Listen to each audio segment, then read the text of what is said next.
잠언 21번째 시간입니다. 오늘 말씀은 잠언 12장 13절부터 28절 말씀까지입니다. 17절부터 20절 말씀까지를 합독하고 잠언 12장 13절부터 28절 말씀을 보도록 하겠습니다. 자, 그러면 잠언 12장 17절부터 20절 말씀을 한 목소리로 합독하겠습니다. 진리를 말하는 자는 의를 나타내어도 거짓 증인은 속이는 말을 하느니라. 칼로 찌름같이 함부로 말하는 자가 있거니와 지혜로운 자의 혀는 양약과 같으니라. 진실한 입술은 영원히 보존되거니와 거짓 혀는 잠시 동안만 있을 뿐이니라. 악을 꾀하는 자의 마음에는 속임이 있고 화평을 의논하는 자에게는 희락이 있느니라. 아멘. 자, 계속해서 잠언 10장 1절부터 22장 16절까지 이어지는 솔로몬 375개의 단편 경구 선집들을 보고 있습니다. 그 중에서 잠언 10장 1절부터 15장 33절까지가 184개의 단편 경구들입니다. 주로 반의법을 많이 사용했고 대꾸법을 많이 사용해서 의인과 악인, 또 지혜자와 우매자의 삶의 자세와 또 그들의 운명을 대조적인 형식으로 단편 경구를 해놨습니다. 그냥 또 보강인 것도 있지만 대부분 대조를 해놨기 때문에 이 184개는 그렇게 우리가 지금 보고 있다고 보시면 됩니다. 이제 벌써 12장을 마치니까 그래도 많이 왔죠, 그죠? 이 부분에서 그래서 오늘 잠언 12장 13절부터 28절은 76경구부터 91경구, 이게 지금 격언이라고 생각하시면 됩니다. 경구는 지금 격언이 생각하면 되거든요. 여기에는 언어의 문제, 말의 문제를 주로 다루는 부분이라고 보시면 됩니다. 잠언 10장에서도 조금 부분적으로 다루었던 부분들인데요. 이 말, 언어에 대한 부분을 좀 집중해서 이 잠언을 읽는 독자로 하여금 언어에서 완전한 의인을 만들고자 하는 의도, 그러니까 다시 말하면 믿음으로 말미암아 틀린 말들, 좀 악인과 같은 말들을 하지 않도록 하기 위한 부분이라고 보시면 됩니다. 그래서 말에 온전한 사람이 진정한 의인임을 좀 우리가 알아야 될 줄 믿습니다. 왜냐하면 말은 생각에서 와요. 그 생각은 결국 우리의 믿음에서 오기 때문에 내가 올바른 믿음을 가지면 올바른 생각을 하게 되는 것이고 올바른 생각을 하면 올바른 말을 하게 된다고 보시면 됩니다. 왜? 보는 게 달라지기 때문에 말도 달라진다고 보시면 됩니다. 자, 일단 우리 두 부분으로 나누는데요. 전반부가 13절부터 25절입니다. 언어 생활을 중심으로 의인과 악인을 대조한 부분이 좀 있다고 보시면 됩니다. 13절 읽어볼게요. 악인은 입술의 허물로 말미암아 그물에 걸려도 의인은 환난에서 벗어나느니라. 입술의 허물은 문자적으로 입술의 범죄를 말합니다. 그러니까 의도적인 거짓말이나 험담, 또 혹은 경솔하게 내뱉는 어리석은 말 모든 게 포함되었다고 보시면 되겠어. 이게 결국은 뭡니까? 그물, 올무 같은데 올가미에 매이는 결과를 가져옵니다. 타인을 해하려는 어떤 고의적인 의도가 실린 경우에는 당연히 결국은 다른 사람도 상하게 되지만 자기가 걸려서 넘어지게 됩니다. 그러나 의인은 입술의 혀가 어떻게 한 거요? 허물되지 않는 사람은 반대겠죠, 그죠? 결국은 어떻게 됩니까?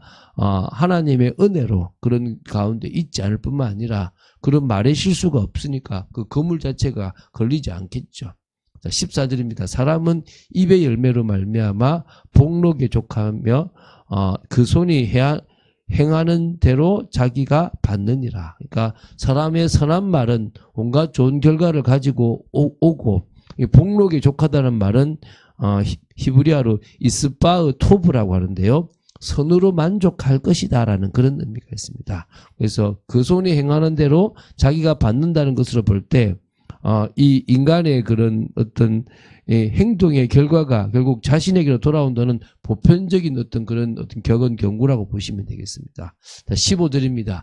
미련한 자는 자기 행위를 바른 줄로 여기나.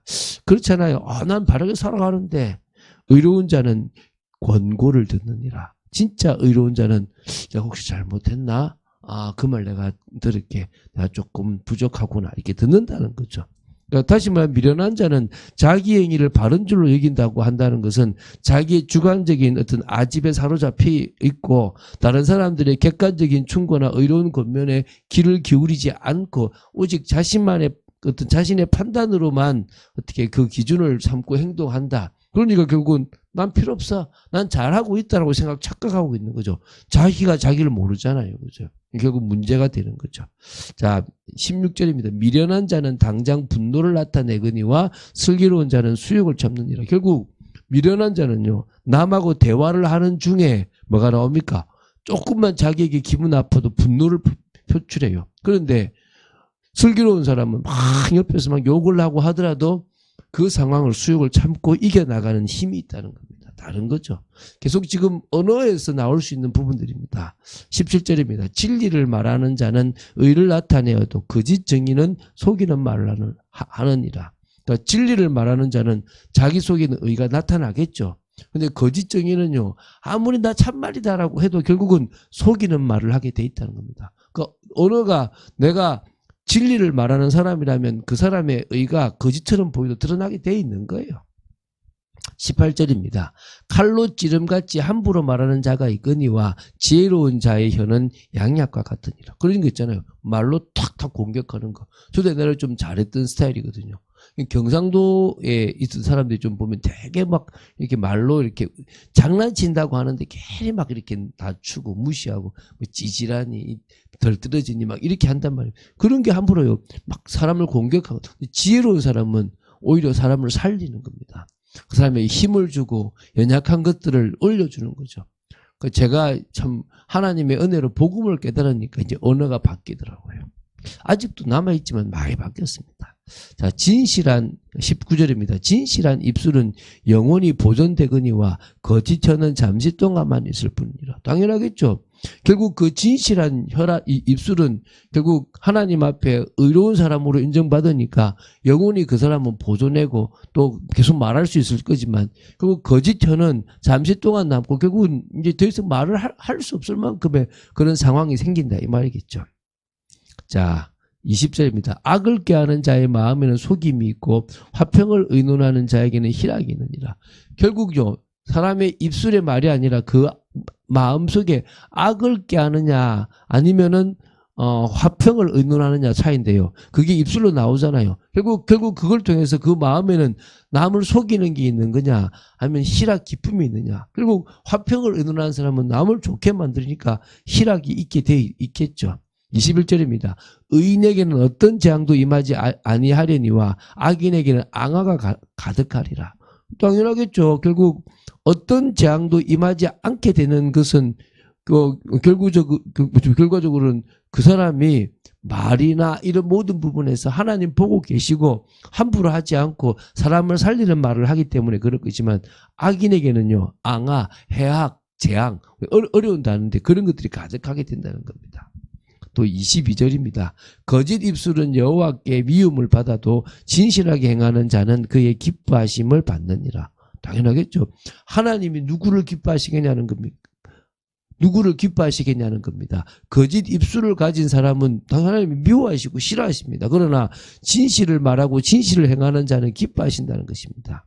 23절입니다. 슬기로운 자는 지식을 감추어도 미련한 자의 마음은 미련한 것을 전파하느니라. 결국은요, 분별력에 대한 부분이라고 보시면 됩니다. 진실과 겸손에 근거한 신중한 드러냄은 자신과 타인 모두에게 유익이 되지만 무지와 오만에 근거하는 어리석은 드러냄은 결국 자기의 치부를 드러내는 것과 마찬가지입니다. 그렇기 때문에 슬기로운 자는 감추어도 그 빛이 드러나고 미련한 자는 막 자기의 그 미련함을 안 하고 싶어도 드러나게 되어 있다는 것입니다. 24절입니다. 부지런한 자의 손은 사람을 다스리게 되어도 게으른 자는 불임을 받느니라. 언어에 대한 이야기를 하고 있는데 갑자기 뭡니까? 부지런하다, 게으르다 나오잖아요. 그러면 이거는 외형적으로 보아 좀 부자연스럽게 보이지만 일반적으로 언어의 지혜로운 자와 언어에 부지런한 자가 있는 반면에 허장성세를 이루고 언어에 미련한 자가 있고 게으른 자가 있습니다. 그것을 염두에 두고 그렇게 언어에 부지런하고 지혜로운 사람은 자기의 손까지 다스리게 되지만 언어에 게으르고 미련한 사람은 결국은 그 남에게 불임을 당하는 종로로 타게 된다. 이런 의미가 있겠죠. 25절입니다. 근심이 사람의 마음에 있으면 그것으로 번뇌하게 되나 선한 말은 그것을 즐겁게 하느니라. 그러니까 근심으로 인해서 번뇌를 해소시킬 수 있는 비결이 뭡니까? 선한 말이에요. 누군가가 근심을 하고 있고 막 번뇌하고 있습니까? 그럼 어떻게 합니까? 가서요. 살리는 말을 해주시고 힘을 주는 말씀을 해주시고 유익된 말을 하세요. 그러면요. 그 번뇌를 즐겁게 바꿀 수 있어요. 그냥 위로하라 정도가 아니라 복음으로 답을 주라 이 말입니다. 우리는 그럴 수 있는 복음의 능력을 가지고 있잖아요. 우리가 경험한 게 그 사람에게 답이 될 거라는 거예요. 자, 이제 두 번째 단락입니다. 후반절인데요. 26절부터 28절입니다. 이제 새 격언이 나오는데 의인과 악인의 상반된 삶의 결과를 좀 대조적으로 보여주고 있습니다. 자, 26절요. 의인은 그 이웃의 인도자가 되나 악인의 소행은 자기를 미혹하느니라. 그렇죠. 의인은 다른 사람을 이끌어 갑니다. 저도 그런 일을 하고 있잖아요. 여러분도 그렇게 하고 있을 줄 믿습니다. 악인의 소행은 결국 스스로도 미혹당해서 자기가 악한 일을 하는데 자기가 속아버린다는 거예요. 참 어리석죠. 27절입니다. 게으른 자는 그 잡을 것도 사냥하지 아니하나니 사람의 부귀는 부지런한 것이니라.